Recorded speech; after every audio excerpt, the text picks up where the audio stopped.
పేదలకు సైకిల్ చేరిన తర్వాత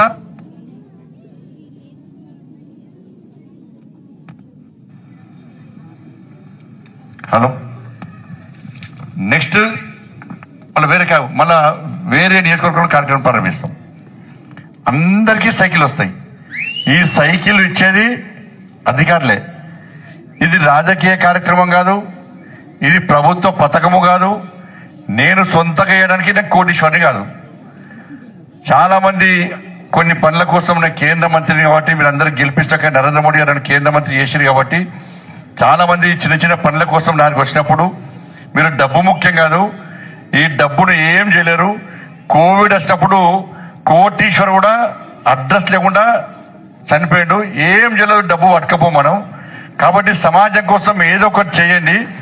నేను నా కరీంనగర్ పార్లమెంట్ నియోజకవర్గంలో గవర్నమెంట్ స్కూల్లో జరిగే విద్యార్థులకు సైకిల్ ఇవ్వాలని చెప్పి నిర్ణయించుకున్నాను చెప్పి కొంతమందిని కోరిన తర్వాత ఆ పెద్ద మనుషులు దయాత్ర హృదయంతో వచ్చి ఈరోజు ఈ సైకిల్ పంపిణీ కార్యక్రమానికి సిఎస్ఆర్ నిధులు ఇవ్వడం వల్ల ఇలా దాదాపు 20,000కు పైగా ఇవాళ సైకిల్ పంపిణీ చేయాలని చెప్పి ఇవాళ మనం ఒక సంకల్పం తీసుకొని ఈ కార్యక్రమాన్ని ప్రారంభించినాం.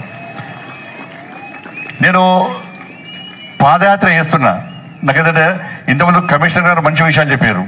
ఏంటంటే ఆ బాధ అనుభవించిన వాడు. నేను కూడా కరీంనగర్లో మా పాత వాడలో కాపు వాళ్ళు ఉన్నప్పుడు చిన్నప్పుడు 7th class 6th class 7th క్లాస్లో మా వాడలో ఒక ఇంటర్ సైకిల్ కిరాకి ఇష్టోళ్ళు. చిన్న సైకిల్ 15 పైసలు. మీరు 15 పైసలు చూసిరా?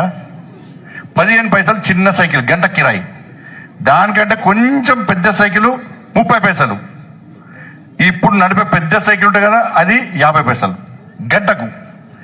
అది ఒక నెల రోజులు కష్టపడి మా నాన్నగారు నడితే ఈ 15 పైసలు ఇస్తే గంట సేపు, ఎప్పుడు నెలకోసారి ఆదివారం పూట గంట సేపు సైకిల్ దొక్కటని. ఇక గంట టైం అవుతుందో బాధపడటం. గంట దాటాక పోయి సైకిల్ ఇచ్చేయాల్సిందే. మాకు సైకిల్ లేవు. ఇలా మేడం కూడా చెప్పారు, మేడంకు ఇంటర్మీడియట్లో సైకిల్ వచ్చింది, మేడంకు 10th క్లాస్ సైకిల్ రాలే. కానీ చాలా మంది నిన్న మొన్న కూడా కరీంనగర్లో ఈ సైకిల్ పంపిన తర్వాత చాలా మంది స్టూడెంట్స్ తో మాట్లాడినా. ఒక అమ్మాయి వచ్చి బాబా ఏడిసి దానికి వచ్చి, సార్ నేను 8th క్లాస్ నుంచి మా నాన్నతో గొడవ పెట్టుకుంటున్నాను సార్, నాకు సైకిల్ కావాలంటే మా నాన్న కొనిచ్చే స్తోమత లేదు, కొనియాలి సార్, నాకు బాధ అనిపించింది సార్, కానీ ఇలా సైకిల్ వచ్చింది, ఫుల్ హ్యాపీ సార్ అన్నది. ఇంకో అమ్మాయి వచ్చి పాప అమ్మాయికి బటన్స్ చినిగిపోయినాయి, కింద చెప్పులు లేవు అమ్మాయికి. మీ నాన్నగారు చేస్తారమంటే మా నాన్నగారు కూలి పని చేస్తారు సార్ అన్నది. సైకిల్ ఇస్తే నీకు ఏమనిపిస్తుంది అంటే పాప అమ్మాయి పటపట కళ్ళ నీళ్ళు వచ్చి ఏడ్చింది. సార్ మా నాన్నకే సైకిల్ లేదు సార్, మా నాన్న ఉదయం లేచి టిఫిన్ పట్టుకొని కూలి పని పోయి సాయంత్రం పోయి నడుచుకుంటూ పోతాడు సార్. అడ్డ మీదకి కూలి దొరికితే కూలి పని పోతాడు, లేకుంటే మళ్ళీ ఇంటికి వచ్చి బాధపడతాడు సార్, నన్ను కష్టపడి చదివిస్తుంది సార్, మా నాన్నకే సైకిల్ లేదు, ఇలా నాకు సైకిల్ వచ్చింది సార్, నేను చాలా హ్యాపీ సార్ అని చెప్పి అమ్మాయి చెప్పింది. ఇట్లా ఏదో రకంగా నేను పాదయాత్ర ఈ సైకిల్ ఇవ్వాలనే ఉద్దేశం ఎందుకు వచ్చిందంటే, నేను ప్రజా సంగ్రామ యాత్ర పేరు మీద ఈ తెలంగాణ రాష్ట్రంలో భారతీయ జనతా పార్టీ రాష్ట్ర అధ్యక్షుడిగా ఉన్నప్పుడు 150 రోజుల పాటు 1600 కిలోమీటర్ల ప్రజా సంగ్రామ యాత్రని చేసినప్పుడు, ఎండల వర్షాల చలికాలం ఏ చూడకుండా చేస్తాం మనం. చేసినప్పుడు పాలమూరు జిల్లాలో ఒక ఊరికి పోయినా, ఆ ఊర్లో బీడీ కార్మికులు అందరూ కూడా ఒక చెట్టు కింద కూర్చొని బీడీలు చేస్తున్నారు. నేను పోయిన వెంటనే అందరు నన్ను ఎగబడ్డారు. ఏమి రాజకీయ నాయకులు వస్తారు పోతారు, ఎన్నికల కోసం వస్తారు పోతారు, మళ్ళా అడ్రస్ ఉండరని చెప్పి వాళ్ళందరూ నన్ను ఎగబడ్డారు. ఆడవాళ్ళందరూ ఎగబడ్డారు అన్నది. నేను చెప్పిన అమ్మాయి ఇప్పుడు ఎలక్షన్స్ లేవు, ఇంకా 3 సంవత్సరాలు 4 సంవత్సరాలకు ఎలక్షన్స్ లేవు, ఎలక్షన్ల కోసం రాలే, నేను ఓట్ల కోసం రాలే, మీ బాధలు కష్టాలు తెలుసుకుందామని వచ్చినా, నెక్స్ట్ మా ప్రభుత్వం వస్తే మీ బాధలు తీరుస్తామని చెప్పి వాళ్ళని సంధానించిన తర్వాత అవన్నీ పక్క వేరు సార్. ఇంక పక్క గుడిసె ఉన్నది, ఆ గుడిసెలో ఒక ముసలం ఉంటుంది, వాళ్ళ బిడ్డ ఉంటుంది, ఆ బిడ్డకు ఒక కొడుకు ఉంటాడు, వాడు పిచ్చోడు అయిపోయింది సార్ అన్నాడు. ఆ పిచ్చోడు సార్ కొడుకు అని చెప్పన్నారు. వాళ్ళకు మన వర్షానికి గుడిసె కూలిపోతే మేమే మనిషికి 50 రూపాయలు 100 రూపాయలు ఇచ్చి గుడిసె కట్టించినాం సార్, ఫస్ట్ వైగా గుడిసె వేయించు సార్, అదైతే నేను మంచోడు అనుకుంటామని చెప్పి నాకు చెప్పిన తర్వాత ఆ గుడిసెలకు పోయినా. నేను వాళ్ళ భర్త చనిపోయాడు, వాళ్ళ అమ్మ, ఆ చిన్న బాబు 8th క్లాస్ బాబు కూర్చున్నాడు. నీ పేరు ఏం పేరు అంటే పేరు చెప్పాడు. నువ్వు స్కూల్కు పోతలేవా అంటే పోన్ పోన్ పోన్ పోన్ అంటున్నాడు. అని ఈ పోన్ పోన్ పోన్ అన్నందుకే ఆ పిచ్చోడని ముద్రేసిన బాబు మీద. సరే అని చెప్పి వాళ్ళ అమ్మమ్మని అడిగిన, ఏమైందమ్మంటే వాడు పిచ్చోడు సార్ అంటుంది వాళ్ళ అమ్మమ్మ కూడా.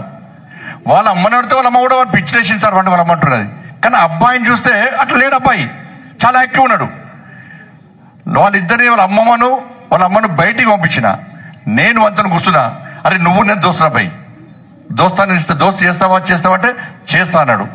అన్ని వేరే విషయాలు మాట్లాడి నువ్వు స్కూల్కు పోవాలంటే నేను ఏం చేయాలి అన్న. పోను సార్ అన్నాడు. మీ ఫ్రెండ్స్ పేరు చెప్పినా అంటే 6 ఫ్రెండ్స్ పేరు చెప్పారు. వాళ్ళకి ఏముంది అన్న. సార్ వాళ్ళకు అందరికీ సైకిల్ ఉన్నాయి, నేను సైకిల్ ముడితే నన్ను కొడుతున్నారు. వాళ్ళ 6 సైకిల్ ఉన్నాయి, నేను వాళ్ళ సైకిల్ ముడితే నన్ను కొడుతున్నారు సార్ అని చెప్పాడు. అప్పుడు అర్థమైపోయింది సైకిల్ పంచాయతీ అని చెప్పని. నేను అడిగినా మరి స్కూల్కి పోవాలంటే ఏం చేయాలంటే నేను బోన్ సార్ అంటాడు. వాళ్ళ సరే నీకు సైకిల్ కొనిస్తే పోతావా అంటే ఆయన ఫేస్ మొత్తం వెలిగేది ఒకసారి. అప్పుడు సైకిల్ కొనిస్తే స్కూల్ పోతాడు. మరి సైకిల్ కొనిస్తే స్కూల్ పోతావు, ఇయ్యాలే కొనిస్తా సైకిల్ అన్న. అప్పుడు నేను పోతా సార్ అన్నాడు. ఆ అబ్బాయి పిచ్చోడా కానీ ఊరు మొత్తం ఏం చేసింది, పిచ్చోడ ముద్ర వేసింది. ఆ అబ్బాయిని మీ సోషల్ మీడియాలో చూసి ఉంటారు మీ అందరికి. ఆ వీడియో వచ్చింది, నిన్న కూడా వచ్చింది వీడియో. ఆ అబ్బాయిని తీసుకుపోయి నేనే స్వయంగా తీసుకుపోయి సైకిల్ స్టోర్ పోయి సైకిల్ కొనిస్తే ఇలా అబ్బాయి ఒక 10 నెలల రోజుల క్రితం కూడా ఫోన్ చేసి, సార్ నేను రోజు స్కూల్ పోతున్నా సార్, సైకిల్ను రోజు తూడ్చుకుంటున్నా సార్, నేను సైకిల్ను శుభ్రం ఉంచుకుంటున్నా, స్కూల్ పోతున్నా అన్నాడు. ఇది సైకిల్ అంతా ఎంత ఇంపార్టెంటో, దాని ఇంపార్టెన్స్ ఏందో ఇలా పాదయాత్ర సందర్భంగా దాదాపు 15-20 మందికి సైకిల్ కొనిచ్చిన. మీరు నమ్మరు, ఒక 5,000 నుంచి 10,000 మందికి చెప్పులు కొనిచ్చిన. నేను బాధ అనిపిస్తుంది అన్న. పాదయాత్ర చేస్తుంటే ఎండాకాలం పోతుంటే 15 మంది పిల్లలు ఉంటారు, దానిలో 2-3 చెప్పులుంటాయి, బట్టలుంటాయి, మిగతాలో చెప్పులుంటాయి. వాళ్ళందరూ వచ్చినంత సెల్ఫీ దిగుతారు. ఈ ఎవరైతే చెప్పులుంటాయో బట్టలుంటాయో, అరే ఈ సార్ మొత్తం సెల్ఫీ దిగుతాడో దూరం ఉంటారు, ఈ కాళ్ళు కాలుతుంటే ఇట్లా కొట్టుకుంటా ఉంటారు. బాధ అనిపిస్తుంది వాళ్ళందరినీ. నా కాళ్ళ మీద పెట్టుకుని కూడా సెల్ఫీ దిగిన. ఇట్లా దాదాపు 5,000 నుంచి 10,000 మందికి చెప్పులు కొనిచ్చిన నేను. మా వెనక మా గన్మెన్ ఉంటారు, చక్కని తీసి 500-1000 రూపాయలు ఇచ్చి ఆ బాబు చెప్పులు కొని ఇస్తాడు చూడంటే, ఒక కార్యకర్త నుంచి పైసలు చేతికియం పోయి చెప్పులు కొనిచ్చే తీసుకురావాలి. ఇట్లా పిల్లలంటే నాకు ఒకటి అభిమానం, పిల్లలంటే ప్రేమ. మళ్ళీ ఇంకోటి చెప్తున్నా, నేను కరీంనగర్ పార్లమెంట్ నియోజకవర్గంలో ఎంపీగా గెలిచిన అంటే ఒక 50% ఓట్లు ఈ పిల్లలు వాళ్ళ పేరెంట్స్తో నాకు ఓట్లు వేయించారు. ఈ పిల్లలు పేరెంట్స్తో ఓట్లు వేయించారు. కాబట్టి ఇవన్నీ గుర్తించిన తర్వాతనే మన కరీంనగర్ జిల్లా కలెక్టర్ గారు బేటీ బచావో బేటీ పడావో ఈ కార్యక్రమం సందర్భంగా ఒక 100 సైకిళ్లను మెరిట్ స్టూడెంట్స్ ఇచ్చారు. 10th, 8th, 9th, 10th. ఈ సైకిల్ ఓన్లీ ఇప్పుడు 10th వాళ్ళకే కాదు. నేను పార్లమెంట్ సభ్యునిగా ఉన్న రోజులు నెక్స్ట్ ఇప్పుడు 9th అమ్మాయిలు వచ్చి నాకు బోకే ఇచ్చిపోయారు. వాళ్ళకి చెప్పిన మీరు నెక్స్ట్ 10th వస్తారు కూడా మీకు కూడా సైకిల్ ఇస్తా. నెక్స్ట్ 8th వాళ్ళు 10th వస్తారు, వాళ్ళు కూడా సైకిల్స్ ఇస్తా. 7th వాళ్ళు 10th వస్తారు, వాళ్ళకు కూడా సైకిల్స్ ఇస్తా. సైకిల్ నేను పార్లమెంట్ సభ్యుడిగా ఉన్న రోజులు ప్రతి సంవత్సరం 10th విద్యార్థులకు పక్క గవర్నమెంట్ స్కూల్లో చదివే విద్యార్థులకు సైకిల్ ఇస్తా. ఎందుకు సైకిల్స్ అంటే ఆ రోజు కలెక్టర్ గారు ఈ సైకిల్స్ 10th క్లాస్ మన మెరిట్ స్టూడెంట్స్ సైకిల్స్ ఇచ్చినాక మంచి ఫీడ్బ్యాక్ వచ్చింది. ఆ రోజు డిస్కస్ చేస్తాం మేము, అరే పల్లెటూరులో పాఠశాలలు ప్రభుత్వ పాఠశాలలో చదువుకునే విద్యార్థులు ప్రైవేటు పాఠశాలలో చదువుకునే స్తోమత ఉండదు. ఇలా గ్రామాలలో ట్రాన్స్పోర్టేషన్ ప్రాబ్లం ఉంది, ఆటోలో పోయే స్తోమత ఉండదు. కాబట్టి మార్నింగ్ 10th క్లాస్ చాలా ఇంపార్టెంట్. కాబట్టి మార్నింగ్ స్పెషల్ క్లాసెస్ ఉంటాయి, ఈవినింగ్ స్పెషల్ క్లాసెస్ ఉంటాయి. మార్నింగ్ జబ్బకు బ్యాగ్ వేసుకొని పిల్లలు పోతుంటే చాలా బాధ ఉంటుంది. చెప్పులున్నాయి, బట్టలు ఉండే సరిగా, కానీ క్లాస్కి పోవాలి, నేను మంచి చదువుకోవాలని చెప్పి ఒక తపన, ఒక ఆవేదన ఉంటుంది లోపల, ఒక లక్ష్యం ఉంటుంది లోపల. కాబట్టి మార్నింగ్ క్లాసెస్ మిస్ అవుతారు, టైం లేట్గా పోయి సాయంత్రం ఇంటికి రావాలంటే కూడా రాత్రిపూట రావడము ఇబ్బంది అవుతుంది. కాబట్టి ఈ డ్రాప్ అవుట్స్ ఎక్కువైతున్నాయి. కాబట్టి ఈ విద్యార్థులకు చదువు లోపల చేదోడు వాదోడు వల్లే తృణమో ప్రణమో ఉడతా భక్తిగా మనం కూడా సహాయం చేయాలని చెప్పి ఉద్దేశంతో ఆ 100 సైకిల్ ఇచ్చిన తర్వాత ఫీడ్బ్యాక్ రావడంతో నేను ఒక సంకల్పం తీసుకొని